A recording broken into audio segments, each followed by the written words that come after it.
MSc Fisheries and Limnology. Today's topic is integrated fish farming, and part of that is the paddy cum fish culture. Paddy cum fish culture, ये दो word से मिलकर बना है. It consists of two words, paddy and fish. Paddy means होता है rice, चावल या धान की खेती, और धान की खेती में अगर फिश का कल्चर या संवर्धन किया जाए, that is known as the fish culture. Rice field, which are logged for the 3 to 8 months in a year. चावल की खेती में या धान की खेती में खेतों में पानी 3 से 8 महीने तक भरा रहता है, और ये एक सबसे बड़ा प्लस पॉइंट है, पॉजिटिव पॉइंट है फिश कल्चर के लिए. And due to water logging, a small population of fish can be gain access of such water.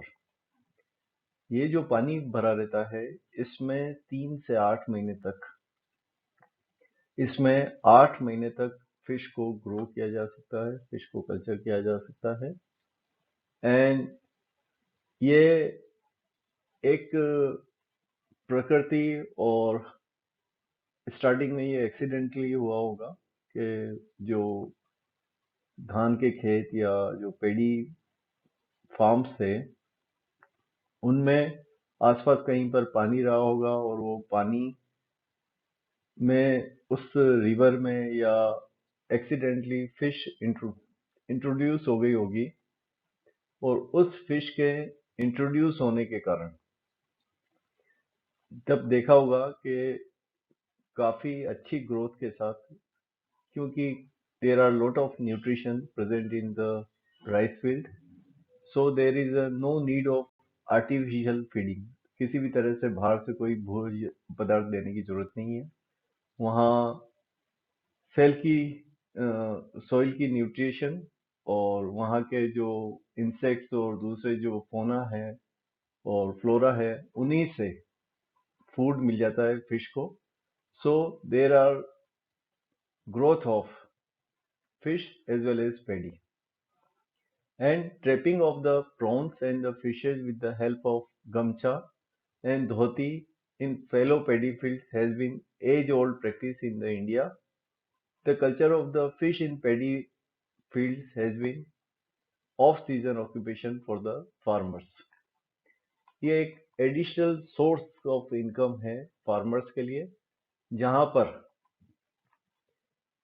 गमछा और धोती इनलेट पे, जहां से पानी खेत के अंदर आ रहा है, वहां पर कपड़ा लगाकर, गमछा लगाकर, धोती लगाकर रख दिया जाता है, जिसके अंदर छोटी छोटी मछलियां और प्रॉन्स इनकमिंग वाटर के साथ में आ जाते हैं, और इससे फार्मर्स को पानी तो मिल ही जाता है, और साथ साथ में प्रॉन्स और फिश भी मिल जाती है.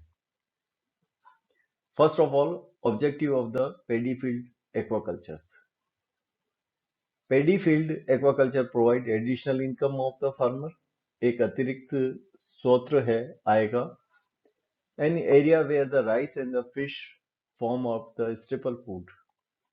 ऐसी जगह पर जहां पर मुख्य स्रोत है फिश और राइस, उस जनसंख्या का, उस पॉपुलेशन का, जहां पर ये ग्रोथ की जाती है, जहां ये ग्रोन किया जाता है. Paddy field aquaculture make available an essential diet for the people. A paddy and the fish can be grown either simultaneously or alternately.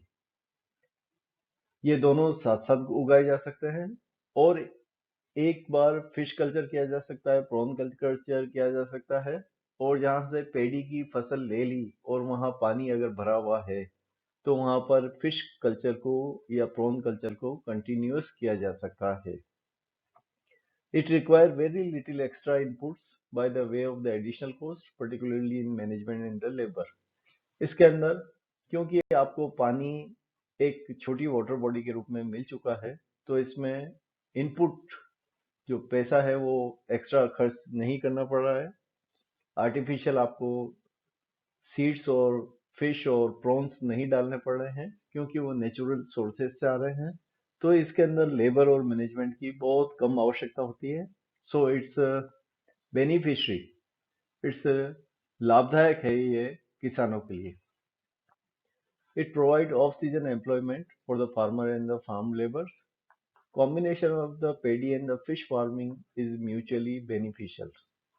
Pedi paddy culture, धान की खेती, चावल की खेती, और फिश फार्मिंग बेनिफिशियल है, लाभदायक है किसानों के लिए। फिश कल्टीवेशन प्रमोट्स बेटर पेडी प्रोडक्शन। जब फिश को पेडी के साथ कल्चर किया जा सकता है तो ये देखा गया है कि चावल की खेती बहुत अच्छी आउटपुट देती है, चावल बहुत अच्छा होता है। The way of exercising an effective control of the unwanted weeds, ये अनवांटेड जो वीड्स है, जो खरपतवार है, उनको कंट्रोल किया जा सकता है। और फिश वीड्स कंट्रोल कर लेती है, मोलस्कन जो नुकसान पहुंचाते हैं उनको खा जाती है, और इंसेक्ट्स और अदर लार्वल स्टेज है जो फिश का फूड होते हैं। तो किसान को एक्स्ट्रा एफर्ट नहीं करने पड़ते हैं, कोई मैनुअल लेबर नहीं करनी पड़ती है, कुछ केमिकल नहीं डालने पड़ते हैं। इसके कारण पेडी की फील्ड, पेडी की उपज या इसका जो प्रोडक्शन है वो बहुत अच्छा होता है, और इससे किसान को एक ही बार में दो चीज का फायदा हो जाता है, फिश कल्चर भी हो जाता है और इससे धान की या चावल की खेती भी हो जाती है। Here you can see there are the trench, गड्ढे हैं, और इस गड्ढे के ऊपर पानी भरा हुआ है खेत के अंदर। And here you can see the paddy fields. This is a small plot, 25 metre by 20 metre, और बीच में एक केनाल। ये इनपुट है वाटर का, यहाँ से पानी अलग अलग चैनल से अंदर आ जाता है और ये पूरे उसमें फैल जाता है। बड़ा हो तो ये इस तरह से एक की जगह दो केनाल हो जाएगी, वाटर सप्लाई इधर से और ये इस तरह से, और यहाँ पर से ड्रेनेज पानी बाहर निकाला जा सकता है, यहाँ से पानी अंदर आ सकता है। You can see a beautiful picture of the paddy cum fish culture.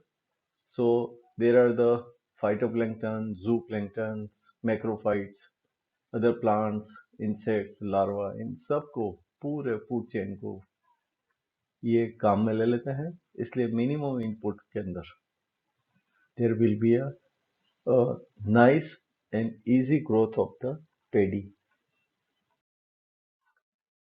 Fish suitable for paddy cum fish culture. कौन सी मछलियां सुटेबल है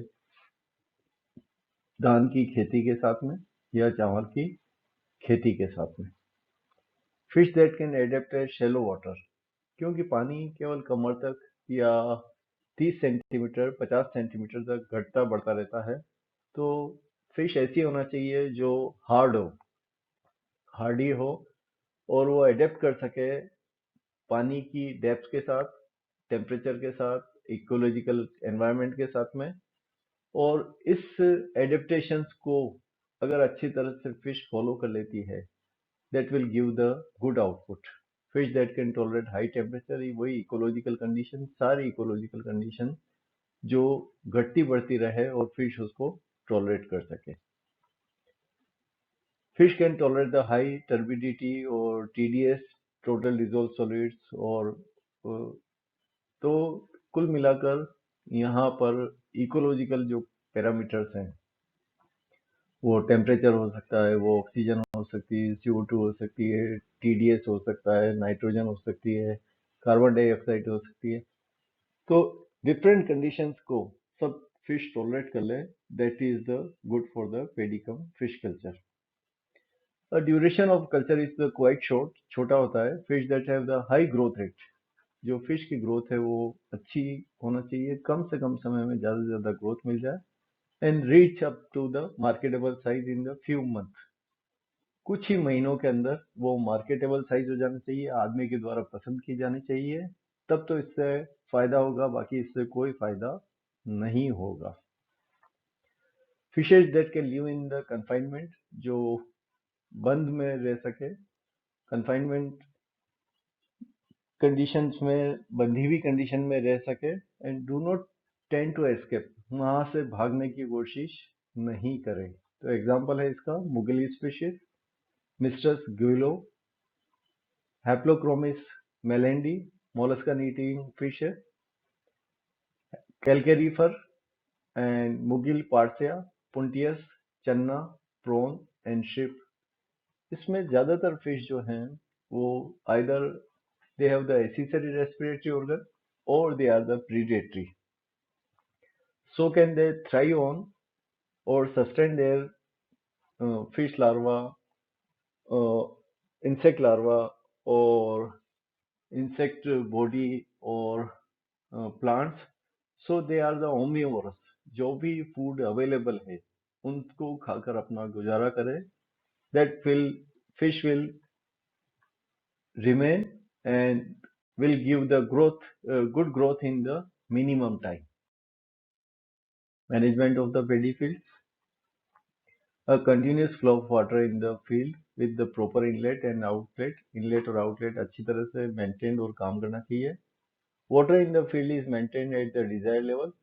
अगर पानी कम हो गया तो उसको बढ़ाया जा सके और ज़्यादा हो गया तो उसको निकाला जा सके. Proper drainage from the water, of the water. At the point of the entry and exit of water, there must be some control over the screen. Incoming water और आउटगोइंग पर कुछ स्क्रीन और चेक होना चाहिए, वरना पानी निकालते समय और पानी अंदर लेते समय हो सकता है कि वहां पर ग्रोथ करने वाले, वहां ग्रोन करने वाले प्रॉन और मछलियां उस पानी के इनकमिंग और आउटगोइंग सोर्स के साथ बाहर चली जाए. इसलिए वहां पर कोई जाली या कोई ऐसा चेक होना चाहिए जिससे जो आप ग्रोथ कर रहे हो, जो आपने फिश डाल रखी, प्रॉन डाल रखे हैं, वो वहां से भाग नहीं सके, बाहर नहीं जा सके. Deep pits or other devices have been provided as a shelter to cultivated fish at time of the distress. Field के अंदर जगह जगह पर कहीं कहीं खड्डे खोद देना चाहिए, डीप पॉन्ड होना चाहिए, जहां पर फिश स्ट्रेस के समय जाकर रेस्ट कर सके और अपने आप को स्ट्रेस की कंडीशन से बाहर निकाल सके. Type of pedi fish culture, simultaneous, combined और द सिंक्रोनस फार्मिंग. एक साथ दोनों पेडी और फिश को साथ ग्रोथ किया जा सकता है. अल्टरनेट और सिक्वेशनल फार्मिंग, एक के बाद एक बार पेडी, एक बार फिश, एक बार पेडी, एक बार फिश को रोटेशन से ग्रोथ किया जा सके. एंड रिले फार्मिंग, रिले के अंदर एक के बाद दूसरा और दोनों साथ साथ, एक खत्म हुआ नहीं और एक जब एंड हो रहा हो तो दूसरी फार्मिंग वहां पर चालू की जाए. साइमल्टेनियस और कंबाइंड और द सिंक्रोनस फार्मिंग, जब both are grown together, the fish are stocked not earlier than the 5 days after the transplantation of the paddy seedling from the proper root. अगर आपने कोई पेडी लगाई है तो उस पेडी को हफ्ता 10 दिन लगेगा रूटिंग होने में, जमीन पकड़ने में. और अगर आपने वहां पर मछलियां डाल दी और उन्होंने मूवमेंट चालू कर दिया तो आपकी पेडी की फसल बर्बाद हो जाएगी. इसलिए जब भी आप पेडी लगाएं, जब भी किसान पेडी लगाए, तो at least there must be a gap of 5 to 10 days so paddy can stalk or rotate properly. And after that, stalking of the fry should be done after the 10 days while the fingerlings after 3 weeks. Fingerling उंगली के size की अगर मछली है तो पेडी लगाने के 3 week बाद में, और अगर छोटी मछली है, फ्राई साइज की है, कुछ मिलीमीटर की है, तो वो 10 दिन बाद में पानी में छोड़ी जा सकती है. The method of culture are adapted for production of the either fingerlings or fish for the consumption. So, in a year you can get the both the crop. These are the advantage and the two disadvantage. हम बात कर चुके हैं इसके बारे में. Alternative or sequential.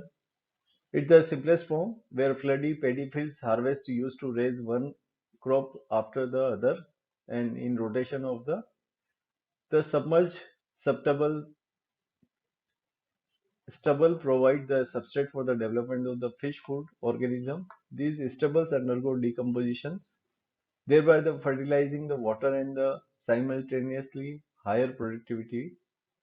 The fish harvesting residues remain in the soil which turn serve as a fertilizer.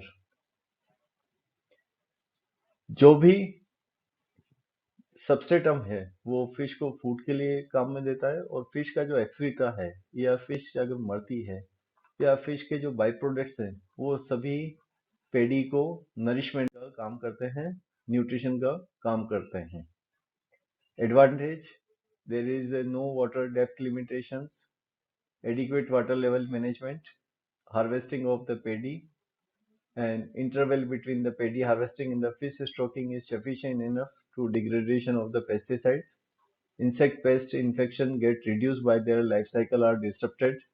Either monoculture or polyculture can be practiced. एक ही तरह की जाति की मछलियां या एक से अधिक जातियां मछली की को फिट पेडिकम फिश कल्चर के अंदर ग्रोथ किया जा सकता है। डिसएडवांटेज है इसका presence of the PC birds like heron, cormorant and other birds can take 20 to 60%. जो birds eating fish eating birds हैं उनको वहां कंट्रोल करना है, वरना वो क्या करते हैं छोटी छोटी मक्खियों को खा जाते हैं और इससे जनरली 20 to 60% लॉस हो जाता है, जो बहुत बड़ा लॉस है। तो बर्ड्स अगर कंट्रोल कर लिया तो you will get the very good output, otherwise your all the culture will eliminate or you will get loss. Relay farming system is much complicated and ensured prolonged period of the fish culture. It involves the transferring the stock of the fish to specially prepared ditches, channels or the pools at the time of the paddy harvest, restocking them in the field further growing period. एक बार निकालना, उनको वापस रिस्टॉकिंग करना और वापस उसमें डालना, इसके अंदर एनर्जी, आउटपुट, टाइम, पैसा सब खर्च होता है। सो इट्स कॉम्प्लिकेटेड प्रोसेस है। For such cultivation farm should have the additional holding और द रियरिंग फैसिलिटीज। इसके अंदर फार्मर्स को अलग से रियरिंग फैसिलिटी जहाँ मछलियों को ग्रोथ किया जा सके उसको मकान बनाना पड़ेगा, टैंक बनाने पड़ेंगे, और फिश जो पीरियड है paddy harvesting or planting of the new fish seedling, the calves of the shrimp can be grown the required size for the adequate feeding. यहाँ से मछलियाँ निकाली, आपने उनको स्टोर किया, रियर किया और पेडी की कल्चर करी, पेडी को निकाल लिया, फिर वापस आपने अपनी जो स्टॉकिंग है वो उसमें वापस दोबारा डालोगे। तो इन सब चीज के अंदर इनपुट्स बहुत होते हैं, लेबर चाहिए, मजदूर चाहिए, पैसा, तो इसके अंदर पैसा खर्च होता है। तो इट्स लिटिल बिट कॉम्प्लिकेटेड और इट इज एक्सपेंसिव, महंगा है और कॉम्प्लिकेटेड प्रोसेस है।